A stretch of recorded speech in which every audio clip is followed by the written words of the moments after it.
Alors, cette contagion des commons a ceci d'intéressant que les premiers commons, enfin, dans lesquels les mouvements se sont investis, c'était des commons naturels. En particulier du côté de l'écologie politique, les commons en question étaient considérés comme des ressources communes, des ressources qui étaient des forêts, qui pouvaient être des terres, qui pouvaient être de l'eau, évidemment, mais finalement, par extension, common, ça finit par désigner des éléments, des dimensions immatérielles de la vie sociale. La santé, l'éducation ont été interprétés comme des communs, des biens communs. Le climat, bien entendu. Et là, d'autres branchements se sont opérés. Des branchements avec des courants académiques, des traditions juridiques ou économiques, qui ont donné à la fois une légitimité scientifique à ces revendications et à ces problématiques, et en même temps introduit des confusions nouvelles. Je pense à la thématique de l'ONU, des biens publics mondiaux, je pense à la référence, donc, à la théorie des biens communs par des économistes. Mais la tendance, finalement, a quand même été, je dirais, dans le bon sens, par la grâce, si je puis dire, d'un prix Nobel, entre guillemets, prix de la Banque de Suède, accordé à Elinor Ostrom. Elinor Ostrom, qui a dirigé un grand programme d'études empiriques de terrain sur les Common Pool Resources, sur les ressources collectives, dans un grand nombre de lieux à travers le monde, a donné donc un fondement à une problématique dont l'intérêt politique majeur était de desserrer la tenaille dans laquelle nous étions tous pris, et nous sommes encore pris aujourd'hui, la tenaille entre l'État et le marché. Cette conjonction de travaux académiques et de mouvements militants, et cette référence analogique à l'histoire des communs, a permis de créer un espace théorique et politique nouveau, le commun, comme une espèce de troisième terme, qui vient écarter, en quelque sorte, donc cette prise, cet étau du marché et de l'État. L'espace du commun se dégage par émergence de cette référence, de ces références diverses, variées, contradictoires, conflictuelles, confuses, donc au commun. Alors, tout ça nous amène à une réflexion, enfin, dans notre bouquin, une réflexion, je disais tout à l'heure, archéologique. Je vais être assez rapide là-dessus, bien que la chose soit importante. En fait, ce qui est tout à fait étonnant avec cet investissement du terme de commun, c'est qu'on retrouve une tradition extrêmement longue de l'histoire de l'Occident. Alors, dans les autres continents culturels, si je puis dire, on trouverait sans doute des richesses tout à fait équivalentes et même supérieures, mais pour ce qui concerne l'Occident, l'idée même de commun est une idée extrêmement ancienne, alors multiforme, qui est présente dans la philosophie grecque en particulier, et nous nous appuyons beaucoup sur Aristote. Elle est présente dans la philosophie et dans le droit romain. Elle se poursuit sous d'autres formes dans la théologie. En fait, nous n'avons jamais cessé, à certains égards, quand on suit ce fil, de penser dans les termes du commun. Cette résurgence, aujourd'hui, ce retour du commun n'est en effet qu'un retour, une nouvelle forme de commun, en quelque sorte. Après une très longue histoire dans laquelle le communisme scientifique, entre guillemets, de Marx, et le communisme d'État du XXe siècle n'auront été que des moments. Aujourd'hui, me semble-t-il, derrière nous. Hein. Donc il nous fallait refaire cette histoire de commun et de dégager, au fond, de cette problématique du commun, ce qui nous paraissait être le plus intéressant, le plus important, c'est-à-dire cette dimension de principe politique. Et là, c'est je crois, notre apport, faire du commun, non pas une caractéristique intrinsèque de certains biens qui seraient naturellement ou techniquement inappropriables, mais de faire du commun un principe politique permettant de réorganiser, de penser la réorganisation de notre société. Voilà. C'est ça le passage que nous faisons à la suite de gens comme Tony Negri, etc. Alors pourquoi ce passage est un peu compliqué? Parce d'abord, il implique de renoncer à ce que nous appelons la réification juridique ou économique. La réification juridique et économique, elle consiste, comme je viens de le dire, à penser que ce qui importe, c'est la chose commune, des choses qui seraient naturellement privées, d'autres qui seraient naturellement publiques et d'autres qui seraient naturellement communes. Et donc on retrouve là une filiation extrêmement intéressante, hein, qui est celle du droit romain, de la res communis.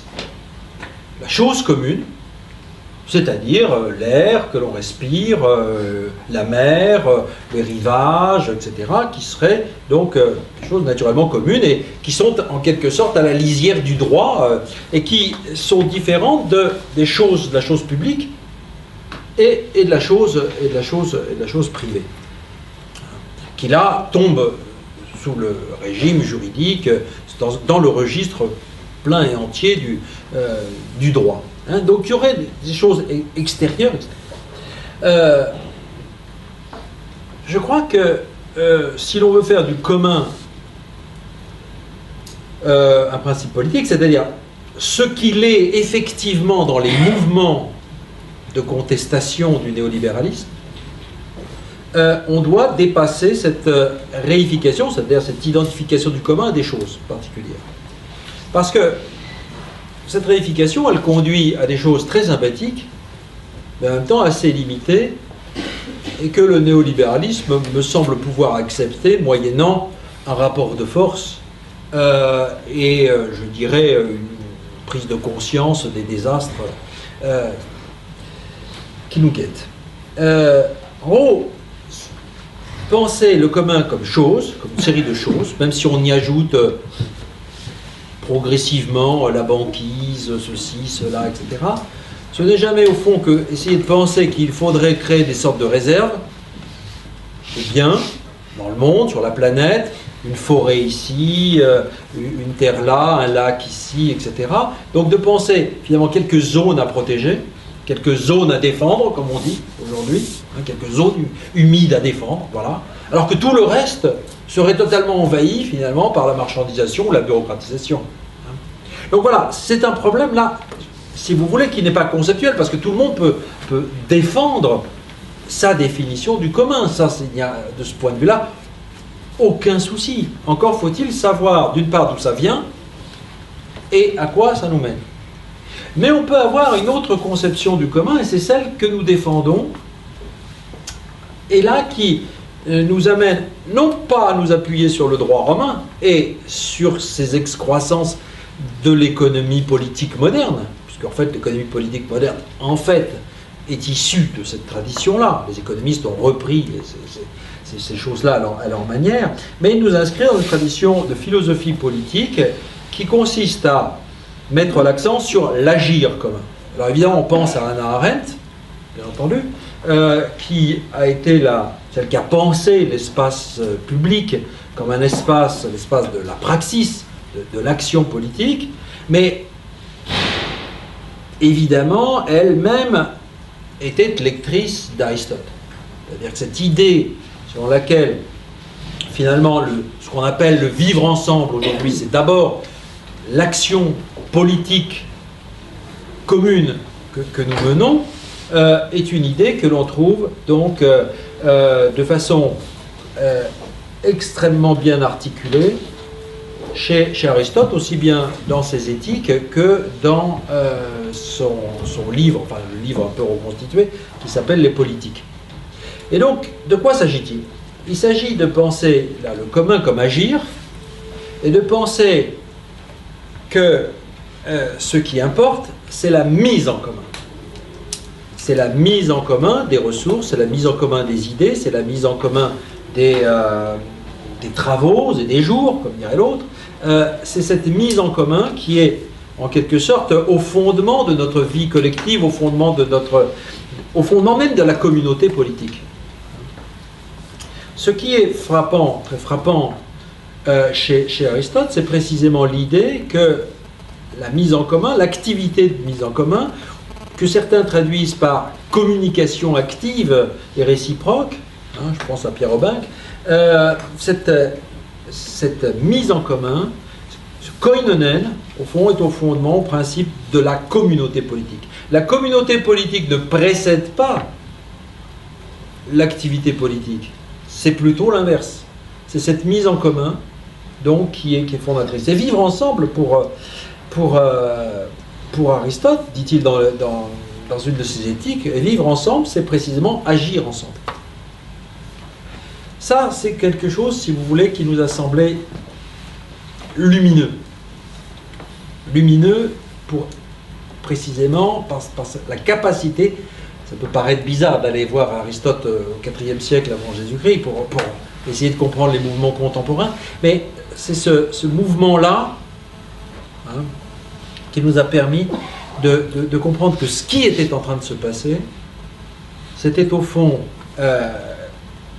une manière de renouement avec cette longue tradition, donc qu'on peut appeler tout simplement le principe démocratique, qui fait que c'est l'agir commun qui est fondateur de nos obligations politiques, et cet agir commun est aussi fondateur de nos droits politiques, de nos droits et de nos devoirs politiques.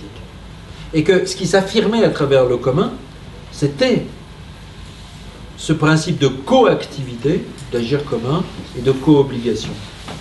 Et là, nous retrouvions un autre sens de commun, un sens latin. Là encore, une autre filiation, bien exposée dans un livre assez fondamental d'Émile Benveniste sur les institutions indo-européennes, sur le vocabulaire des institutions indo-européennes.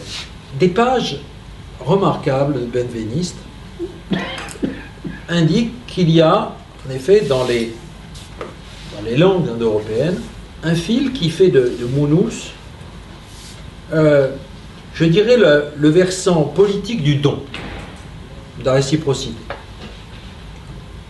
Marcel Mauss, curieusement, mais évidemment, Benveniste n'était pas encore là, Marcel Mauss laisse assez largement de côté la question de la réciprocité politique. La réciprocité politique, ça veut dire que toute collectivité politique, toute communauté politique suppose un partage des tâches.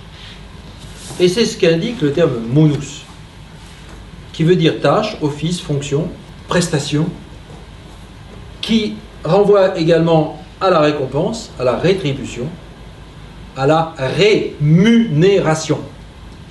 Car notre langue a encore conservé les racines du munus. Alors là, ceci nous amène évidemment à toute une configuration nouvelle, à toute une configuration de signification. Cum munus, de cum munis, le commun, ça nous renvoie évidemment à ce qu'est une communauté politique en tant que telle. Ce qu'Aristote appelle le chacun son tour. Le chacun son tour, c'est-à-dire la réciprocité, elle n'est pas ici dans la prestation, le don d'un objet et le contre-don, la réception et le retour. Non, elle est dans la rotation des tâches. Une fois gouvernant, une fois gouverné. Et c'est ce qui fonde d'ailleurs chez Aristote la philia.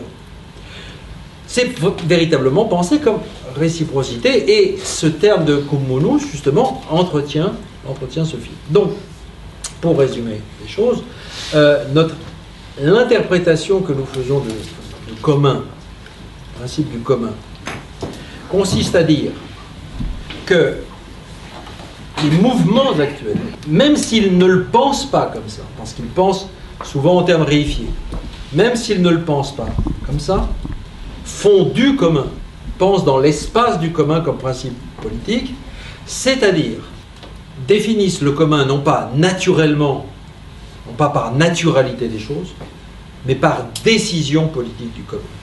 Ce qui est commun et qui réclame un entretien du commun, donc une rotation des tâches d'entretien du commun, c'est ce que nous décidons de mettre en commun. C'est une décision politique, c'est un processus politique. Si nous décidons de faire du climat un commun, ce n'est pas parce que nous respirons tous. En fait, on peut tous ne plus respirer. C'est parce que nous décidons collectivement par un processus politique, peut-être qu'y arriverons-nous, de mettre le climat comme bien commun, d'en faire un bien commun. Donc le bien commun, pour utiliser ce terme tactiquement, parce qu'on a besoin de penser aussi en imaginant les choses, c'est par décision collective du commun, avec des obligations, les obligations afférentes à la décision de la mise en commun. Alors ceci, évidemment, vous comprenez que ça nous amène, dans la dernière partie, à réfléchir, évidemment, dans des directions différentes. Mise en question évidemment de la propriété privée telle qu'elle est définie donc à l'époque bourgeoise, dont nous sommes encore en fait, nous sommes peut-être encore dedans, certainement même, remettre en cause donc ce droit de propriété, essayer de penser un droit d'usage collectif, donc suggérer en fait des pistes de réflexion et de travail pour les acteurs, mais aussi pour les savants, les juristes, etc., les économistes. Et puis, évidemment, comme je disais tout à l'heure, essayer de penser à la façon dont ce principe du commun ainsi défini pourrait fonctionner comme un principe de transformation des différents secteurs de la société. Entreprise capitaliste. Comment transformer l'entreprise capitaliste à partir d'un principe du commun qui ne se limiterait pas à l'appropriation collective des moyens de production selon l'ancienne formule. De la même façon, comment penser la transformation des services publics, des services d'État aujourd'hui, comment pourraient-ils se transformer pour être plus conformes d'une certaine façon à cette logique du commun, et ainsi de suite. Voilà, enfin, j'ai oublié dans mon exposé, mais je terminerai là-dessus, que ce qu'il y a d'assez étonnant dans la période dans laquelle nous vivons, c'est, je dirais, l'identification de gens très différents, dans des sphères très différentes, dans des pays très différents, l'identification finalement de pratiques à la logique du commun. Ceci ne cesse de nous étonner aujourd'hui, parce que des tas de gens auxquels nous n'avions pas pensé, finalement, se retrouvent dans cette problématique. Peut-être peut-être le plus étonnant, c'est comment se sont conjuguées l'attention portée aux ressources naturelles et les pratiques assez pionnières dans le domaine du numérique.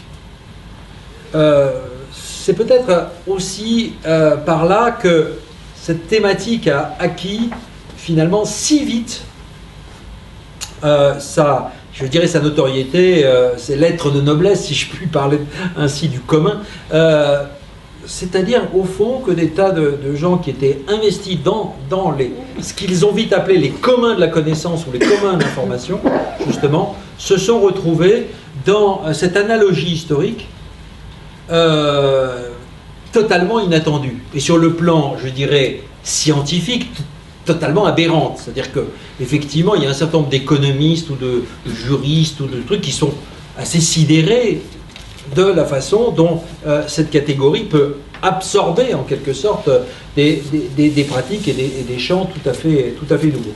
Et enfin, je dirais que le commun, ce n'est pas du tout seulement une chose de gentil jeune fille et de gentil garçon, c'est quand même un terrain de lutte.